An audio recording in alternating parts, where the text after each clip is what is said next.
गुना शहर में जयस्तंभ चौराहे से आगे दुकानों के आगे ऑटो स्टैंड बना दिया गया है, जिसका स्थानीय दुकानदार जो हैं वो विरोध कर रहे हैं। प्रशासन ने दुकान से लेकर आगे तक 18 फीट की जगह छोड़ दी है और यहाँ पर ऑटो स्टैंड लगाया जाएगा। लेकिन दुकानदारों का ये कहना है कि दुकानदारों में और ऑटो वालों में अशांति उत्पन्न होगी, इससे अन्य कहीं ऑटो स्टैंड बना दिया जाता तो ये ठीक रहता। लेकिन प्रशासन का ये कहना है कि यातायात व्यवस्था को सुगम बनाने के लिए ये सब कार्य किए जा रहे हैं और इसलिए यहाँ पर ऑटो स्टैंड स्थापित किया है। देखिए ये पूरी खबर। शहर के जयस्तंभ चौराहे पर बनी ऑटो स्टैंड को शिफ्ट करने के बाद स्थानीय दुकानदारों ने विरोध शुरू कर दिया है। दुकानदारों ने प्रशासन और नगरपालिका के इस निर्णय को बेतुका बताया है। उनका कहना है कि दुकानों के सामने ऑटो स्टैंड बनाना व्यवहारिक निर्णय नहीं है, इससे उनका व्यवसाय प्रभावित होगा। ग्राहक दुकान तक नहीं पहुंच पाएंगे और ऑटो चालकों से रोजाना विवाद भी होगा।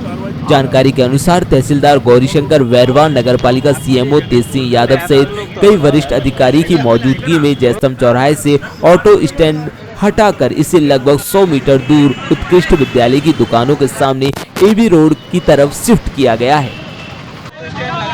दुकानों के सामने जी क्या कुछ परेशानी आ रही है? परेशानी तो यह है कि यहाँ पे जो नगर पालिका के पूर्ण रूप से जो काफ़ी वर्षों से अपना व्यवसाय संचालित करते हैं, अपना परिवारों का भरण पोषण करते हैं, उसके बाद में अगर यहाँ पे सामने अगर ऑटो स्टैंड अवगत हो गया या रजिस्टर्ड हो गया तो आने वाले समय पे दुकानदारों का परिवार कैसे संचालित होगा, कैसे चला पाएंगे। लास्ट में क्या होगा, यहाँ पे दुकानदार प्लस ऑटो वालों में शांति भंग होगी, दुकानदार विरोध करेंगे। विरोध करने के बाद में ऑटो वाले ऑटो चालकों से या ऑटो मालिकों से झगड़े की नौबत आएगी। और क्योंकि ऑलरेडी अतिक्रमण नहीं है यहाँ पे, नगर पालिका के किराएदार हैं, उसके बाद में अगर सामने शासन के वो दुकानें खाली जगह पड़ी हुई हैं, वहाँ चाहें अगर प्रशासन तो ऑटो वालों को जो स्थगित करना तो वहाँ कर दें। दुकानों के सामने ऐसा कौन सा नियम है? कल आपने बात की अधिकारियों के पास गए थे, कलेक्टर साहब नहीं थे, हमको तो अवगत ही नहीं कराया, न सामने डायरेक्ट आके जो एकदम बोर्ड गाड़ के चले गए। और उसके बाद में अगर सूचित करते, किसी मामले में गए थे कलेक्टर में, कलेक्टर साहब को आवेदन देने के लिए वहाँ पे जो बीसी है उसमें मीटिंग चल रही थी, उसके बाद में वहाँ से मालूम पड़ा कि कलेक्टर साहब ही नहीं है। अगर ऑटो खड़ी होगी तो आप विरोध करेंगे दुकानदार? हाँ, तो विरोध तो करेंगे, सारे दुकानदार अपने व्यवसाय के लिए क्या करेंगे। प्लस यहाँ पर सब रेंट दे रहे हैं नगर पालिका को। पहले कहाँ स्थापित था ये ऑटो स्टैंड? ये यहाँ से ये आ गया जयस्तंभ चौराहे पे स्थापित था। सर आपका परिचय होता है? मेरा नाम लई खान है, मेरा शॉप है। ठीक है। कितनी दुकान है लगभग इस इलाके में? ये यहाँ पे रजिस्टर्ड 36 दुकान है, 36-38 दुकान है। 36 दुकानदारों को काफ़ी परेशानी का सामना करना पड़ा जी, और सब रजिस्टर्ड है, नगर पालिका के रेंटधारी हैं सर।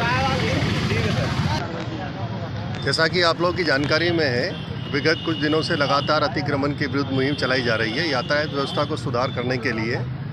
और आज एक व्यापारी संघ के साथ में हमारी बैठक हुई, विभिन्न प्रतिनिधियों के साथ में, थाना कोतवाली में नगर पालिका, ट्रैफिक और व्यापारी वर्ग के प्रतिनिधित्व, उनके साथ में बैठक करके वन वे व्यवस्था करने के लिए सगुन चौराहे से आगे के लिए एक ट्रायल बेसिस पे कुछ दिन के लिए हम वन वे करने जा रहे हैं। कुछ व्यापारियों के सुझाव आए, उनको भी ध्यान में रखते हुए ट्रायल तौर पे अभी वन वे व्यवस्था लागू करेंगे। साथ ही साथ में ये जो मुख्य मार्ग के आसपास में जहां अतिक्रमण की स्थिति बनी हुई थी, उनको भी हिदायत देके अतिक्रमण दूर कराया जा रहा है। कल जैसा आपने देखा होगा कि ब्रिज के पास ही काफ़ी यातायात बाधी होता था, मटके वगैरह रखे हुए थे, वो अतिक्रमण हटाया गया है। और इस प्रकार से जो तथ्य संज्ञान में आ रहे हैं, लोगों को असुविधा भी ना हो और यातायात व्यवस्था सुचारू रूप, इस बात को ध्यान में रखते हुए कार्रवाई की जा रही है। सर, ऑटो स्टैंड दुकानों के आगे लगा दिया गया है, जिसका दुकानदार विरोध कर रहे हैं, इसको लेकर क्या कहें? नहीं, दुकानदारों का विरोध जैसी कोई स्थिति नहीं है। उनका कहना है कि साहब ग्राहकों को आने में असुविधा न हो, इस बात का ख्याल रखते हुए लाइनिंग की गई है, किसी का व्यापार प्रभावित न हो और यातायात व्यवस्था भी सुचारू रूप से रहे, इस प्रकार से ही कार्रवाई की जाएगी। सर, आगे अगर ऑटो वालों और दुकान वालों के बीच कुछ असमंजस बनती है या विवाद की स्थिति बनती है तो? असमंजस्य की जैसी कोई स्थिति नहीं है। जैसा कि आप लोगों ने देखा होगा, आप लोग भी वहाँ मौजूद थे। मैंने पहले भी कहा है कि किसी का व्यापार भी प्रभावित न हो और यातायात व्यवस्था सुचारू रूप से चले, इस बात का ध्यान रखा जा रहा है। सर, अभी नापतोल की गई है, तो नापतोल के बाद दुकानदारों को क्या बोला गया है? 18 फीट जगह। दुकानदारों को यही बताया गया है कि जो सीमाएं निर्धारित की गई है, उसकी सीमा के अंदर रहकर वो अपना व्यापार करेंगे। अच्छा, इसका देखने में आया सर कि यातायात बात करते हो ऑटो वाले करते हैं और कुछ अवैधानिक भी हैं।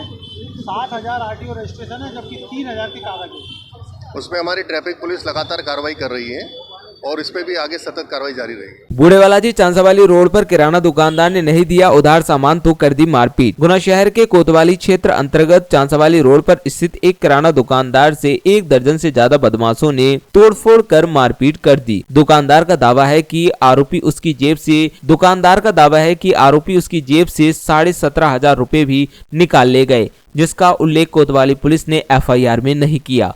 बूढ़ेवालाजी के समीप चांसावाली रोड पर किराना दुकान चलाने वाले बद्रीलाल साहू से इलाके के ही कुछ युवक उधार सामान मांग रहे थे। बद्रीलाल के मुताबिक उन्होंने युवकों को उधार देने से मना कर दिया तो वे भड़क गए और उनके साथ कई लोगों ने मिलकर जमकर मारपीट कर डाली। क्या नाम है आपका? बद्रीलाल साहू। ये दुकान आपकी कहाँ स्थित है? चांसावाली रोड बूढ़ेवालाजी। बताइए क्या घटना हुई है? रात के 7:30 बजे के लगभग 10-12 लोग आए। अचानक मेरी दुकान में पत्थर मारने लगे, मुझसे उधार मांगने लगे और 3 लोगों का नाम तो मैं जानता हूँ और बाकी के 7-8 लोगों का नाम मैं नहीं जानता हूँ। अज्ञात लोग थे और मुझे मारा, पीटा, मेरे बच्चे को मारा, मुझे मारा, मेरे सामान उठा कर ले गए। मेरी जेब में से रुपए निकाले उनने, 17,500 रुपये मेरी जेब में से निकाल के ले गए। पुलिस लिए मैंने सूचना भी करी थी, पुलिस भी मौके पे आ गई थी, लेकिन मुझे उस समय रिपोर्ट लिखी तो मेरे 17,500 रुपये ले गए। फिर रिपोर्ट में नहीं लिखी उनने। 17,500 रुपये जो मेरी जेब में निकाले हैं वो रिपोर्ट में नहीं डाली उनने। मेरी टूट फूट हुई है, मोटरसाइकिल तोड़ रही, MHT तोड़ रही, ये एक्टिवा तोड़ रही मेरी। 10,000 रुपये का नुकसान है। इलेक्ट्रिक कांटा था तोड़ने वाला, वो तोड़ दिया। पत्थर मारे, बन्नी फोड़ दी, दुकानों को तहस नहस कर दिया पूरा। और उन पर अभी तक वो फालतू घूम रहे हैं, उन पर कोई कार्रवाई भी नहीं हुई अभी तक और घूम रहे हैं। उधार पैसे, उधार ये सामान मांग रहे थे? हाँ, उधार सामान मांग रहे थे। मैंने सामान नहीं दिया उधार। मेरे लट डंडों से मारने लगे भी। तो कितने लोग थे ये? मेरे 12 लोग थे। एकदम से 12 लोग आ गए? हाँ, 12 लोग थे भी। तो 3 तो मैं नाम जानता हूँ, 8-10 लोगों का नाम नहीं जानता। वो तो लट और लुहांगी से और डंडे से लैस थे। वो तो क्या नाम है इन लोगों के? एक का नाम है दीपक नट, छोटू नट, निक्की नट, ये तीनों थे। और इनके संग 5-6 लोग और थे और बाद में 6-7 लोग और आ गए। तो जैसे 10-12 लोग इकट्ठे हो गए। इनने पूरे पत्थर मारे मेरे सामने। CCTV लग रही, उसमें भी मतलब कैच हो गया और उनका वीडियो निकलवाएं आप। मुझे बहुत बाद में फिर रात की भी उनने पत्थर फेंके मेरे घर पे। रिपोर्ट डालने के बाद ही फिर 11-12 बजे आए हुए, फिर पत्थर फेंकने लगे घर में, शटर में पत्थर देने लगे। क्या पूरी गैंग की गैंग थी? गैंग थी ये पूरी। पहले सामान लेने आते रहते थे क्या? ये पहली बार आए थे? पहली बार आए थे ये। तो उधार मांगने लगे? हाँ, उधार मांगने लगे और डंडा और लैस थे भी। तो पूरी फुल तरीके से आए थे लड़ने के लिए मुझसे। बड़े-बड़े पत्थरों से हमला किया। ये पत्थर पड़े हैं जी यहाँ पर, ये पत्थर पड़े हैं। ये दुकान पूरी तहस नहस है। मैंने वीडियो बना लिया उसका। पैसे वगैरह भी लूट ले गए? 17,500 रुपये जेब में निकाल ले गए मेरी मुझसे। पीछे से झूमा झटकी, हाँ मारपीट हुई है। झूमा झटकी कर रहे थे मुझसे। एक लड़के ने पीछे से जेब में रुपये निकाल लिए मेरे। 17,500 रुपये रखे थे। दूसरे के आदमी को पेमेंट करना थी मुझे। नुकसान क्या हुआ है आपका? नुकसान मेरे 10,000 तो गाड़ी खर्च आ गया उसमें। 10,000 रुपये का लगभग खर्चा उसमें आ गया गाड़ी के। गाड़ी तोड़ गई पूरी और इलेक्ट्रिक कांटा तोड़ दिया मेरा, तोड़ने वाला कांटा। बन्नी फोड़ गई मेरी। तो साबन मावन सब बखा दिए पूरे। नुकसान, बहुत नुकसान किया उन्होंने मेरा। और तेल की बन्नी फोड़ गई। किस थाने में रिपोर्ट की आपने? किस थाने में रिपोर्ट की? ये सिटी कोतवाली में रिपोर्ट की थी मैंने। तो क्या लूट की घटना नहीं लिखी? लूट की घटना लिखी उसने। लूट की है मेरे से।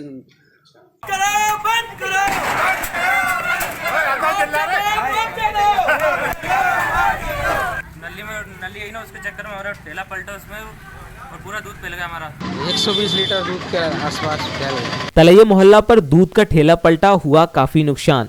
गुना शहर की सड़कों की व्यवस्था में बढ़ती समस्याओं के संदर्भ में एक घटना सामने आई है, जिसे लेकर नागरिकों की चिंता बढ़ती जा रही है। कई स्थानों पर सिविल लाइन डालने के दौरान सड़कों को खोदा गया था, लेकिन इन सड़कों की मरम्मत कारगर तरीके से नहीं की जा रही है, जिससे रोजमर्रा के हादसों का खतरा बना रहता है। इसी संदर्भ में आज तलैया मोहल्ला से गुजर रहे एक दूध का ठेला पलट गया, जिसमें ठेले के मालिक देवेंद्र देवेंद्र अग्रवाल का 4,000 रुपए का नुकसान हुआ है।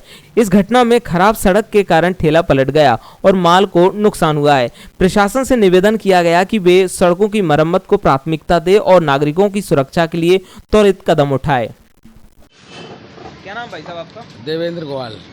जी बताइए क्या हुआ है? ये रोड पूरी ख़राब हो रही है ना, 2 साल 1.5 साल से काम चल रहा है, गड्ढे हो रहे हैं पूरी रोड पे। ठेला आता है मेरा डेली, लड़के ला रहे हैं तो एक गड्ढे में पहिया गया और ठेला पलट गया, दूध फैल गया काफ़ी। ये तलैया मोहल्ले में हनुमंता मंदिर रोड। कितने का क्या नुकसान हुआ है? 3-4 हज़ार रुपये का नुकसान हुआ है। दूध मतलब फैल गया, 120 लीटर दूध के आसपास फैल गया। क्या कारण क्या रहा सड़कें खराब होने के कारण? हाँ, रोड पूरी ख़राब पड़ी है, काफ़ी समय से रोड ख़राब पड़ी है। तो रोज परेशानी आपको ले रोज़ परेशानी हो रही है, रोज खतरा रहता हो? रोज़ खतरा होता है, रोज़ बड़ी मुश्किल से निकाल रहे हैं। ठीक भाई आपका विशाल पाल। तो बताएं क्या हुआ है? सर हमारा तो नली आई ना, उसके चक्कर में हमारा ठेला पलटा उसमें और पूरा दूध पिल गया हमारा।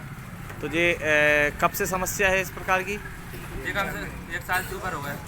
अतिक्रमण विरोधी मुहिम से चिंतित एबी रोड के गुमटीधारियों ने अनुविभागीय अधिकारी को सौंपा ज्ञापन। बोले, नाले पर बैठे हैं हम, यहाँ कोई अतिक्रमण नहीं। शहर में चल रही अवैध अतिक्रमण हटाने की मुहिम के चलते एबी रोड कृषि विभाग के सामने जमा गुमटी व्यवसायियों को चिंता सताने लगी है। शनिवार को लामबंद गुमटी संचालकों ने अनुविभागीय अधिकारी को ज्ञापन सौंपा है। हम लोगों ने जो ज्ञापन दिया है, ज्ञापन है कृषि फार्म लाइन में जो गुंटियाँ रखी हुई हैं, गुंटी धारक हैं, हनुमान चौराहे से लेकर नानाखेड़ी तक हम सभी अपना रोजगार करके पालन पोषण कर रहे हैं अपने परिवार का। कोई पंचर की दुकान है तो कोई कटिंग की दुकान है, कोई चाय की दुकान है।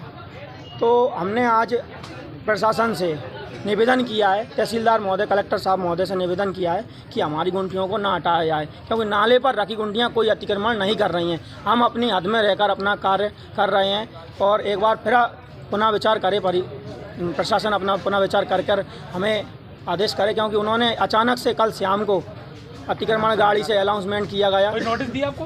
कोई नोटिस नहीं दिया गया। और आपने अभी देखा हो हाट रोड पे भी जो नाला बना है उस पर रखी है सारी गुमटियाँ, उसी तरह हम लोगों ने रख रखी हैं।